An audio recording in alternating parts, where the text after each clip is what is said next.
Guys, welcome to episode 7 of Brutally Honest. It's Ricardo. This is Scott. Lloyd. Hey, so how was your guys' weekend? So to start off. It's pretty good. Pretty good. Yesterday when we went out a little bit, that was fun.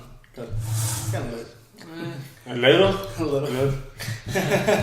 To say the least, it was fun. Scott over here had the pleasure of meeting Mr. George Lopez. Yeah, I spent this weekend, starting on Thursday, going to the Las Cruces International Film Festival.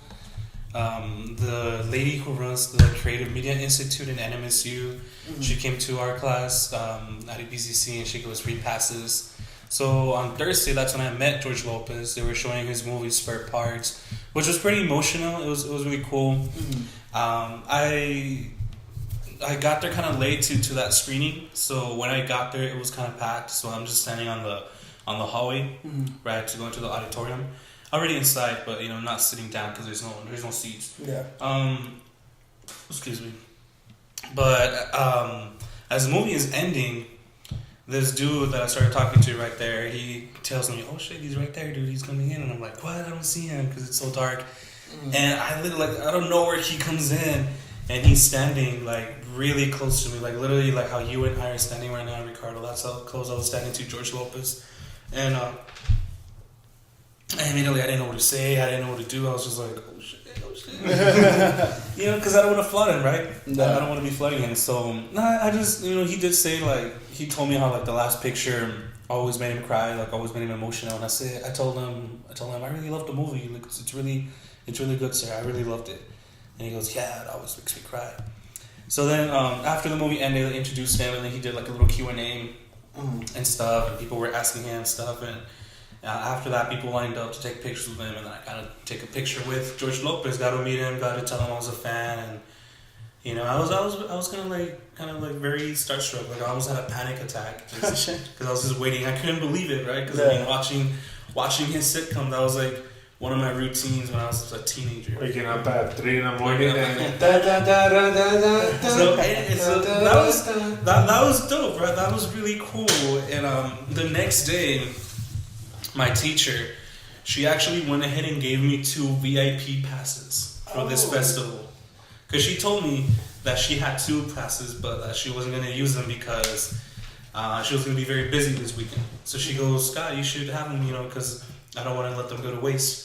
So I immediately called, I called my friend Sam, and I told her, "Hey, are you going to go to the festival?" She was like, "What?" And I'm like, "Yeah, I have 2 VIP passes. Let's go." So we went on Friday. We got there at 5, I want to say 4 maybe. We got there, we went into a couple screenings, and then after that there was an after party by a winery over there in Las Cruces. And we're just going to chill in there by ourselves, and then eventually we met up with some people and stuff, and then we went there again on Saturday. And then I only went by myself today, but it was kind of dead. It was still kind of cool seeing the shorts they were having, but it was cool though. The Las Cruces International Film Festival was really cool to attend, and I'm really looking forward to going next year as well. It's pretty crazy, man. I'm surprised the passes doesn't have some. And I wasn't even planning on it. We got those passes, the student passes, not a Friday before, a week ago, not this Friday, but a week ago from this Friday that just passed. yeah. So I just kind of knew that I was going to go for maybe one day, because it's an hour drive and stuff. Yeah. But as soon as I had those VIP passes, I was like, "Oh, let's go after parties and stuff." I didn't go to the after party yesterday because I was exhausted. Yeah. But it was still cool though. It was a cool thing to do. Sometimes things happen at the last moment that you don't even realize it. Yeah. My weekend was just work, going out with C-Slick and a couple of friends and associates and drunks. And other than that, it was pretty chill. This is my 4th week, a month not drinking. No. What, a month? Not a month. Wow, that's good. Hey, it's a whole different world sober. Very, very different. So, what was it? C-Slick, yesterday what happened with that girl? The one that was just got into a breakup or something? You guys were saying that's the reason she started getting all hammered. Oh yeah, she's just going through a breakup or personal stuff. But yeah. But does she always do that? Well, as far as have you known her? I mean, I've never really, like, I used to work with her and we're cool and all, but I've never personally known her to, like, talk about it. It's a little bit very. But I know, like, before Quiet. she used to go out a lot. Yeah. Have you guys ever, like, okay, well, before we get into this, I kind of want to say the book text, well, the text definition of the word vice is immoral or wicked behavior. Mm. Criminal activities involving, okay, that's not, I'm not going to say that, but another one is an immoral or wicked personal characteristics. I guess something that I've always kind of wondered, because even I'm guilty of doing this, why after getting heartbroken do we turn to vices, even though we know it's not the right thing for you? And when I mean heartbroken, I don't mean just boyfriend, ex-boyfriend, ex-girlfriend. Yeah. I mean relationships, probably from your mother, your father, best friend, maybe your coworker, that maybe even your boss at one point if you know them really well. Why do we turn to vices even though we know we're hurting ourselves? I think it's just the outlet that we have, especially like it's mainstream kind of. When it comes to vices, everything's very, very mainstream. What do you mean? Yeah, like let's say like, and for instance, love songs, or heartbreak songs. They always go into like some kind of alcohol, pill popping, different little things, vices like that, you know. If you want to look at it in movies, what's the first thing somebody who's heartbroken goes to? Drink. Damn bar. Exactly. And it's just been something that's like stereotypical, and I mean all of us have gone through that phase where we've gotten like heartbroken, whatever the case may be, and we just want to drink. Is there Is a vice that you went to after being heartbroken? bar. Huh? It was that 3 month bar period. 3 months, almost every night. Yeah. No. Yeah, it was like 3 You months. need somebody rich. Oh no. Like a happy hour special. Still made him rich. Of some sort. What about you, Scott? It was just smoking. Just smoking? I mean, I have nothing against weed. You know, and I'll always support it, even though I don't really smoke that much anymore. But yeah, I mean, it was weed. It was just smoking. You know, the thing about a vice, the bad thing about it is that it's just kind of like a cushion that you're just kind of using to like keep it away, but it's not gonna do anything. You know, it's just gonna like momentarily like help out, but not really help out, because eventually you're gonna wake up and you're just gonna be messed up. Right. I don't know why we turn to vices, but I think it's just something that just feels good at the moment. Right. Like a quick fix. Like a quick fix, but the things that there's people that kind of take advantage of it, and it kind of lets them control them, right? Because it can be, it's not just drinking. It could be hookups and stuff like that. Oh yeah. Just having sex left and right. I mean, whatever. I always thought, I was at the opinion that whatever people want to do after a breakup, I mean, that's all up to them, right? And I don't think there's anything.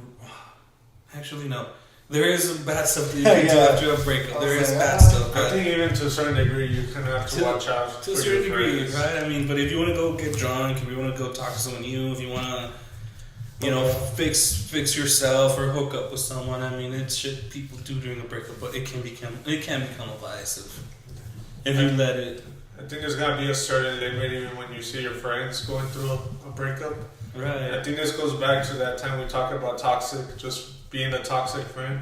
Seeing your friend just indulge in either alcohol, some sort of obviously illegal drug, whatever that may be, just having partners left and right without trying to get them like, hey, don't you think you might want to slow down and maybe look for a more healthier way, because apparently the way you're going at it isn't helping. But some people just get so defensive. Well, what is it that I always hear? You don't know what I've been through. You don't know what I'm going through. What's another one that you guys have probably heard? I see the stereotypical ones. You don't know what I'm going through. Oh, you don't understand. You don't understand, even though you were going through the same thing probably a couple months months ago. The thing about like when people get heartbroken, like they tend to feel like, oh shit, like that's the worst that can happen to them, and like that's the worst that can happen to a person is happening to them at the moment. So, I mean, I understand why people could lash out, people could snap, and like say shit that they don't mean, because deep down they don't mean it. I mean, they're just heartbroken. Yeah. Or angry. Angry. I mean, heartbreak isn't like just being sad, right? There's a lot of things that you feel during heartbreak, right? Yeah, you could anger, sadness, change. Yeah. I think that was one of my vices after the big one that hit me. No. Besides drinking, it was dick. Well, in that case, I mean, it's always I can't do nothing with an empty stomach. But I think it was just being angry all the time because it kind of set up a barrier of, well, regardless of whatever this person tells me or that person, they may be having the right intentions of fixing it, but sorry. That's fine. But they probably have the right intentions of fixing it, but me being so angry at that, whoever that person is at the time, I'm not gonna respond. I'm not gonna listen. I'm not gonna hear them out, and then that can make them feel like, well, shit, I'm trying, and he's not gonna give me a chance, so why should I? And then it's just a cycle of going back to what we said, just a fucking pattern of, left, right, just going in circles. Yeah. Now, which I guess heartbreak is worse? Is it when it comes from a partner or from a best friend? Oh, definitely best friend, man. Yeah, I've always honestly when I've had friend breakups, those are the ones that stink the most. Yeah. I don't know why. Maybe it's because they know maybe they know a lot more than perhaps your boyfriend or girlfriend. Yeah, that. I mean, a friendship. I mean, you're intimate with your friends, right? Intimacy doesn't mean just sex. Doesn't mean just, romance. Yeah. Right? Intimacy means being close to someone, and guys can be intimate, emotionally intimate. Girls can be intimate, a friendship intimate, and I don't know, but like it always stings. It always stings a little more. I think so. I think it's the worst one, especially when it's like a really close friend. Yeah. And you put all your trust, and then they start throwing shit in your face. I think that's kind of like a low blow. blow. Yeah. What's the effects that you guys or have gone through when you go with your vice? Like what's the results that ended up happening after? For mine was just fucking being broke. I was about to say besides being broke. I tend to isolate myself whenever I go through something. Like, I don't really want to talk to people. I just kind of want to be to myself, or I literally just stay home and won't do shit. I don't even want to go to work sometimes. And nobody wants to go to work. Yeah, but it's like even more of that. Like, more of a reason. Yeah. How about you, Scott? What effect? Well, I mean, I know yours is more of a little more, I guess, non-damaging. To say the least, but I mean the thing about getting high, I mean that's different because you're just high, right? And I'm pretty much just like snacking or like watching something, but I think that the effect that it has is that when you get too comfortable doing one thing, it gets really hard to break out of it and focus on yourself, because I mean that's like that's the one important thing that you're gonna have to do when you get heartbroken, whether it's like a friend breakup or like an actual like romantic breakup. You're gonna have to move on from that. And when I would do that, I would just get high, whether it was like actual breakups or like friend breakups. I would just get high, but it wouldn't really let me to anywhere. Because I'll just be getting high. I mean, yeah, it was relaxing at the time. It was fun, but I wasn't doing anything to help myself move further, right? And when find a result. And when the high would go away, I'll be in the same spot. I think that's the worst thing, like when once it fades, you're back to normal. You're back to being, who you were before. So yeah. You think this goes back to? I think we talked about it. Correct me if I'm wrong. Facing your demons. I think we talked about it, but in a form. I think we talked like very little. Maybe. I think so. I think like once you it's because there's something like with me, like there's one thing. It's kind of like I brought up back in our second episode. You gotta know yourself, and you gotta know your bias, and you gotta be like, hey, you know what? I don't want to be that person. Because no one's gonna change you're not gonna change unless you want to. Whether it be moving past your vice or even moving past your heartbreak. You know, no matter how much people will coax you or anything, you have to want to change. Do you think sometimes people change for the better or for the worse? It depends, man. It's kind of like a yes and no situation. It depends. I mean, I've seen people that they do change for the best. You know, like time happens and they do their own thing and they're doing good. Well, what about those that change for the worse? Without maybe not intentionally, maybe they just think that this is the right way to go at it. But they don't know this. Like we talk about, they're not noticing somebody.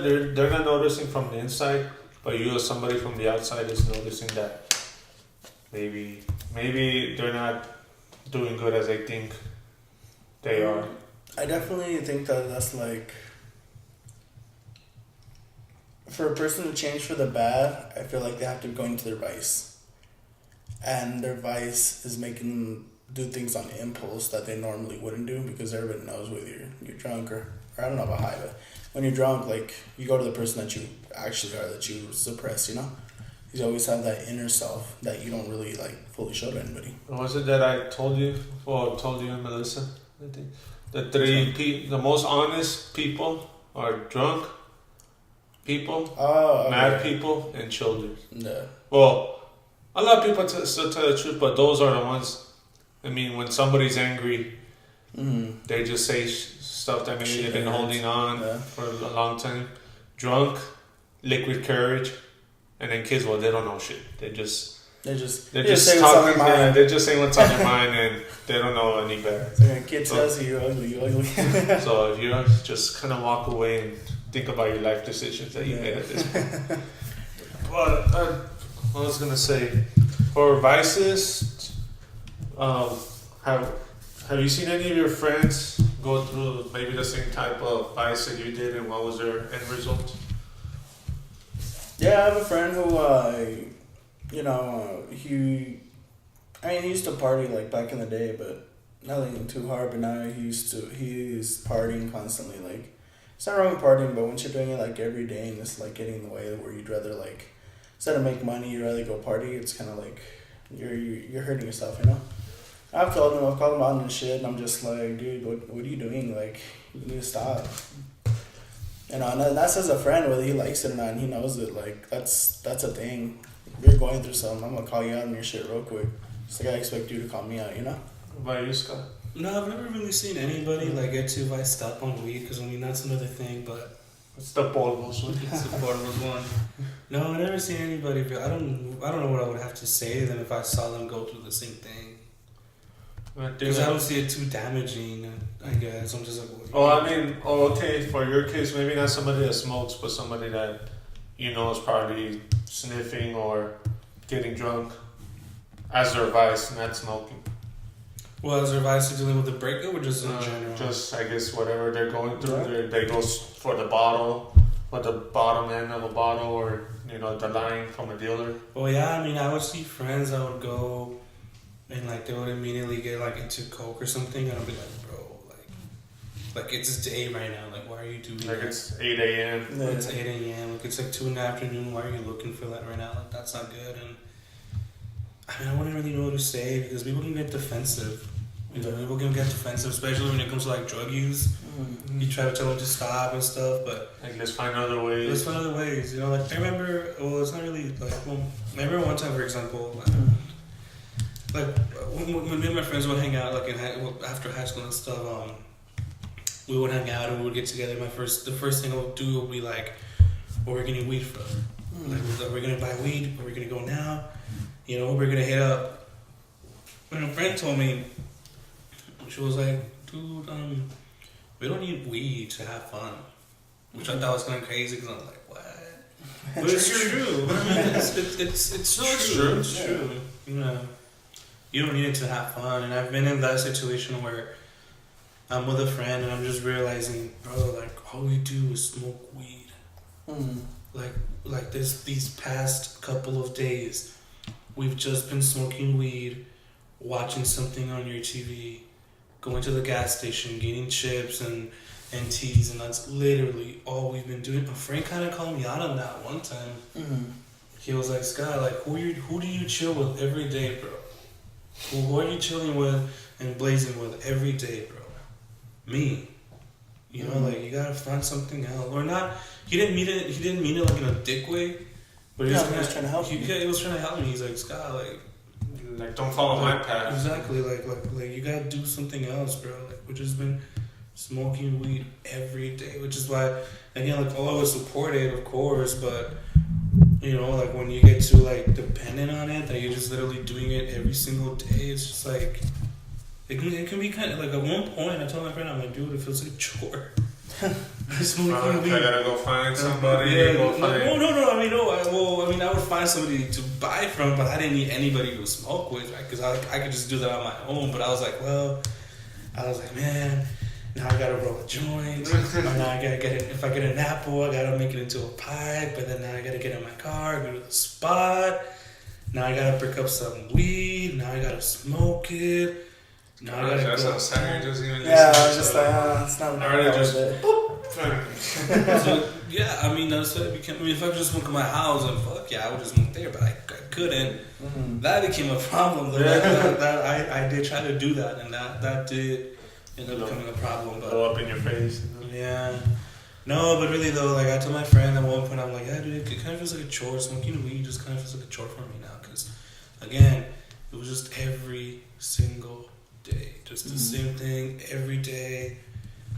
Man, that was kind of weird.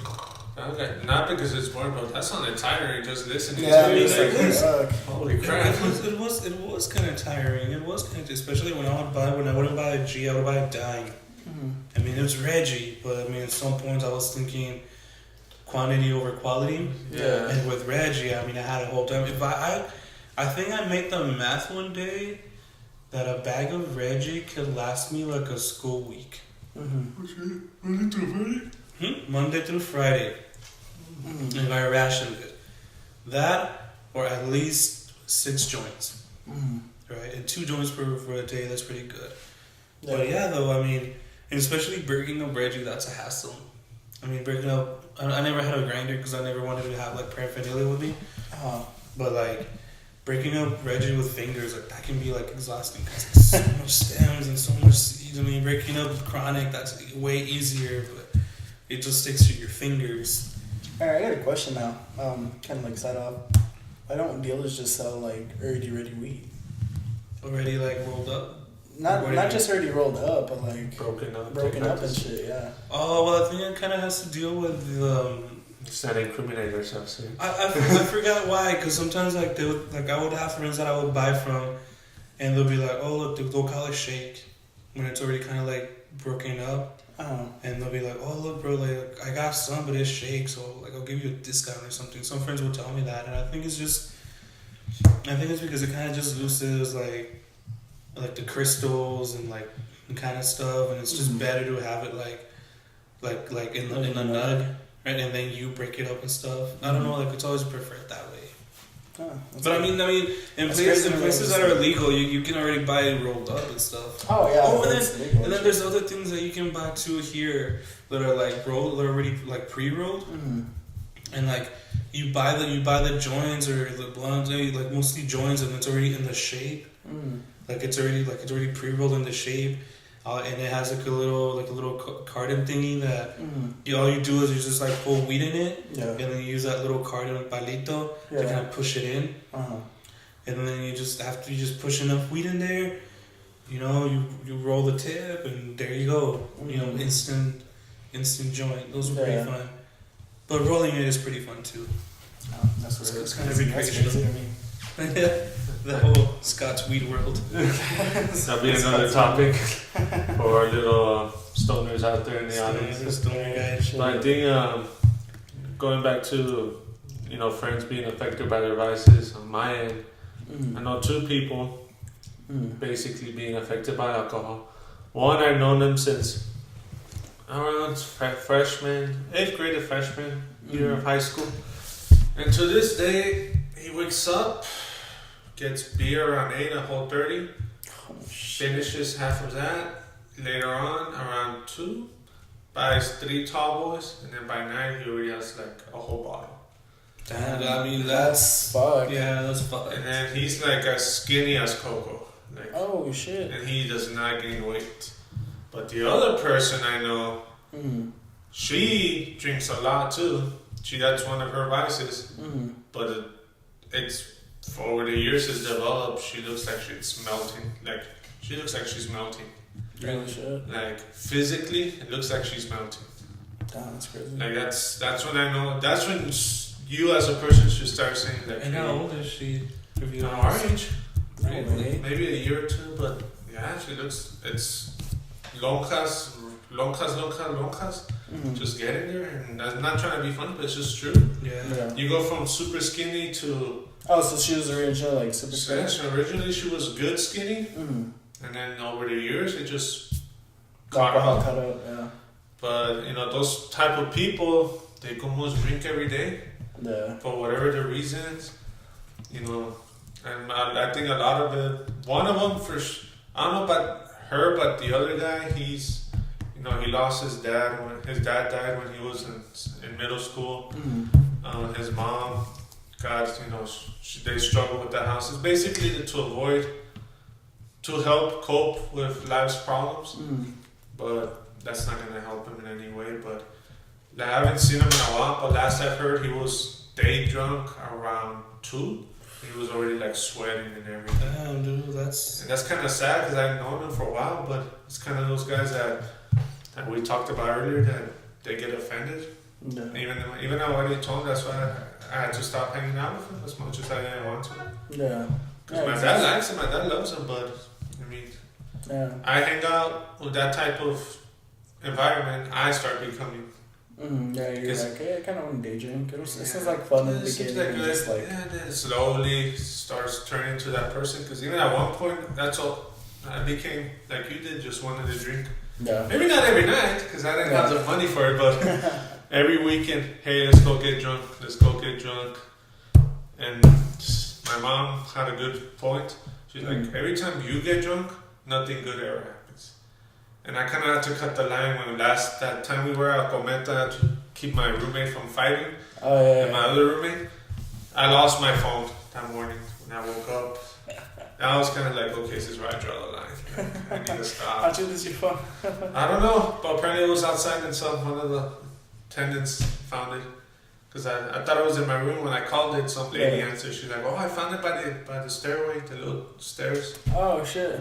I was like, how the fuck did it get there? But that's when I realized, hey, you know what, I can't be doing this. Oh, that's right. That night you guys walked home, huh? No? So, you know? Oh, yeah. Yeah, you guys walked to the apartment. Yeah. So just right off there by Cometa. Yeah. That's when I decided I can't be doing this. And maybe some part of me was just trying to be like a party animal. Yeah. I can party, but I think I know is that I can't be doing that all the time. Yeah, it's like partying's cool and all, but I think like at one point I had to calm down before something worse had happened. Yeah, exactly. Maybe that phone was just a warning, like, hey, you calm your shit before. You calm your shit before something. The calm before the storm. Yeah, it's like Ricardo. You've already gone through this shit once. I didn't need to go through this shit again. But yeah, that's when I noticed that's it. No more. And that's why I've kind of taken a break from the drinking. And it has helped losing weight too. Yeah. I've gotten at least 5 to 7 pounds of just water weight and beer. Just getting cut down. That's really good, man. I gotta start drinking. Even then, I really drink. That's true. The only time I drink is really when we go out. The last couple of weeks we haven't really gone out. Same. But I think mine started like back in 2014 when I remember the first one when I got really bad. We had a Cinemark party when I first started. You guys weren't there yet. Right. But remember Jats? Yeah. Well, he had thrown a party. And then maybe a week or two after I transferred. It was the day before my sister's birthday. Keep in mind, I was like 19. 19. 18 and 19 years old. I, was playing beer pong, whatever. Got drunk. Last thing I remember was walking out of his house. And then I woke up at 6 a.m. driving by Patriot Highway, going to Global Reach with the sun. Me unconsciously driving. Oh shit. On my sister's birthday. Me getting home, sleeping for 2 or 3 hours. Yeah. Go to Cheddar's, eat, and then go to my goddaughter's birthday at Peter Piper later on. And that's when I had time to think about it. I think that's when it was the beginning stages of. I woke up with stains. Like, I guess I hit the ground or something. Yeah, I ate shit. And then I've had another couple nights.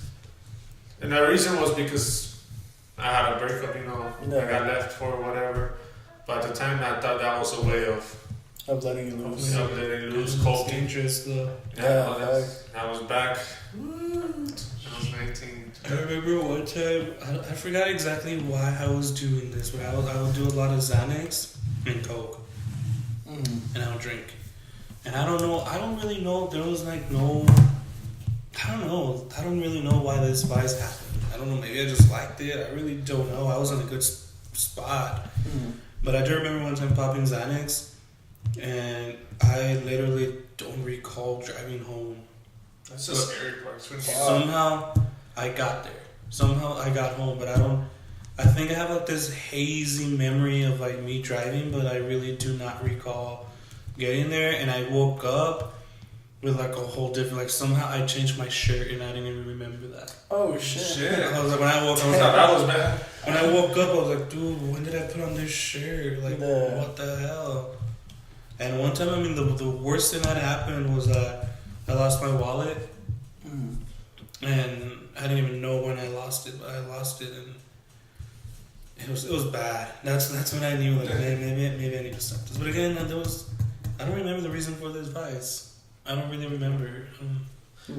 Now, do you think that it was because your vice was that bad that it started, or like you don't remember, or just like you just can't? No, like I honestly don't remember. Like I don't remember doing it because of a bad reason to get away from something. It just, I think it was something that I was introduced to and I liked, and I was like, oh, what are you doing here? Like a dumbass, and yeah. Well, I guess that's how we learn, though. We gotta learn through our mistakes eventually. But I think, dude, I think one of my vices I still kind of have. It's not the drinking, obviously, because that's one of. But it's mostly just being angry. Yeah. There's times where whoever pissed me off, instead of listening to them and maybe working with whoever got me mad, I still tend to kind of just push away because I'm a very stubborn and prideful guy. That's one of my bad qualities, but. Right. I think a lot of us have a lot of pride, especially In guys. what way are you pride? Huh? Like, what do you mean? Like, maybe you were right and I was wrong, but I fucking sometimes would rather choke my own blood than come down and say, yeah, you were right. But that's something that I need to, control. Well, I heard this saying, and I've always liked this since then. Don't hate because you become what you hate. Yeah, I recently heard that not too long ago. And then this is when that point comes where when you have a vice, a bad vice, you become the vice and you let the vice control your life instead of you controlling it. Yeah, because you never let go of the life. You never let go of your. You never let go of the safety net because some people got so used to that vice that that's all they know. Yeah. Oh, something went wrong. Just grab the bottle and start pouring. Pour it up. Yeah. But I think we do you guys have any, I guess, solutions for people who are going? I think you gotta notice it, man. Like, you gotta notice when it's becoming an issue because drinking's not bad, smoking's not bad. Moderation. Moderation. Yeah, it's moderation. It's like if you're drinking to escape something, you're already in the wrong. If you're drinking just to have fun, let's have fun. That's cool. But if you're drinking like just to forget about something, that's how it starts. It starts like one night, then it goes the next night, and the next night. And that's pretty much how I got into my kind of drinking vice. And I was kind of just like, at that third month, I was like, what the fuck am I doing? Like, this is not me. Like, I always deterred from this kind of behavior, I guess, like drinking. And I think it kind of like snapped back in reality. I was like, this is not who I'm gonna be the rest of my life. It shouldn't be. Yeah, and that's the thing. Some people don't snap out of it, so you gotta know your vice. Well, I think that's saying in Spanish. Uno no aprende hasta que bota del suelo. Yeah. Like one doesn't learn until you hit the rock floor bottom. and you bounce right back. I think a lot of us, especially people in our age, we tend to have control of it. I'll be fine. No. And they No. slowly they're still again prideful. I guess they don't want to admit like, yeah, maybe I do have a problem Mm-hmm. or whatever. And that's always the thing, especially with like alcoholism. It's always like Alcohol is a big one. yeah, alcohol is just like it's the most common thing in El Paso or not. Yeah, in El Paso too. But I mean, in the U.S. general, anywhere because it's easy to get and it's legal. It's easy. It's legal. I mean, shit. good but bad combination. There's some. I can go to the store right now and go buy a $4 beer. Shit, bring me a whole Shit. wine. Like fuck. Whole wine bottle. You know what I mean? Scott, do you have any? I think I agree. I mean, you gotta recognize when you're going wrong. You gotta listen to people when they're telling you that if you're heading a bad path.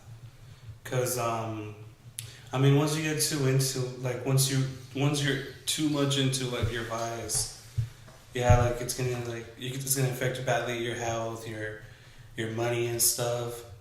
Listen to people, I guess. Yeah, that's a big thing actually. Now that I'm thinking back to those 3 months, like I packed some weight on me. I remember too. I like the good weight though. No. I like them pears. No, I good way. think in mine, besides agreeing with what you guys said, I think it's your circle of friends. Mm-hmm. I think it goes back to having toxic friends around you. Maybe a lot of them don't mean to be toxic. Yeah. But they just are. They just are without, maybe nobody's even telling them like, hey, I know he or she's your best friend, but you need to snap them the fuck out of whatever they're doing. Yeah. Like, if you just let them go through this suffering, you're no better than he or she is. Yeah. Doing the vice. You're a bystander. If anything, you're worse. Yeah. Because you're the sober one and you're seeing this happen. No, yeah, I definitely agree with that. You kind of have more of a helping hand than she does. Mm. But he or she does, but Yeah. you're just a sideline. Mm-hmm. And I think I kind of have like a disagreement with you about your circle of friends because, well, yes and no. Because I always I hate that saying how it goes, you are who you hang out with. Because I agree to some extent, like on the outside to the other people, it looks like it. But at the same time, it's kind of just like, just because I used to hang out with people who smoked and I never smoked. Like, I've never smoked a day in my life. And I've known people that have done drugs, that smoke, that drink, that are, even when I was 17, I saw a lot of coworkers do a line in front of me, but that doesn't mean that I was a dope fiend. But what I mean, a circle of friends is, like I said, the ones that know you have a vice, but then none of them are willing to help you pull out of it. Mm-hmm. Like they don't want to spend their energy or time trying to help you because in their mind, well, it's not my business. Yeah. But if you're really that person's friend, best friend, whatever, sister, brother, whatever, you should be helping them because what if that's you one day? Yeah. What if you're gonna want to need that help, and then everyone's gonna tell you to go piss off, go kick rocks, or even worse, they're just not gonna be around. And it's just they're gonna dip at the moment that you need them. Boom. Yeah. Or even then, or they'll just replace you. Yeah, they'll replace you real quick. Like, there's a certain point because even I've had a friend who she was in our tight circle of friends, with Melissa and them, and she ended up ditching us. I'm not gonna go too much into it, but her vice was a toxic person, and she stayed and she's continued with them, and she dropped everything for him in school. She was not smoking. Yeah, it was like a bad situation. It's still kind of bad to this day. The dude's in jail and shit. And I'm just like, oh shit. I'm just like, I've told her you know what? I don't think you should be with this dude. I get it. He's your baby daddy and shit, but nothing's good coming from it. I think one should know when to cross, when to set up the boundary of. Yeah, of course. It may be the father of my child, but you're no good as a child, no. you're not good to me or the child the way you are at the moment. Maybe in the future, but get your clean, get your shit together, and that goes for moms too, Yeah. for baby mamas or girlfriends or boyfriends, whatever the case may be. Yeah, because you don't think it's affecting the kid. You're thinking they're too young and won't remember. They'll remember. So kids are smart. Sometimes they act stupid. Yeah. They can be smart. Yeah. Alright guys, well I think that should be for episode 7. So I guess for those, just want a quick recap of the solution, recognize it.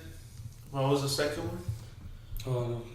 Just recognize it and watch your circle of friends. Look out for the ones that don't care. Yeah, those are the people you don't Look out for the ones that don't care, recognize who they are, and cut them off. Because the ones that do care are going to stick around and try to get you some help. Mm-hmm. Just, sure, you might have gone through a lot with those people, but right now when you need that support, either at home, at work, whatever it may be, and they're not going to be there, it's just going to be better for you to cut them off and have that weight off your shoulder.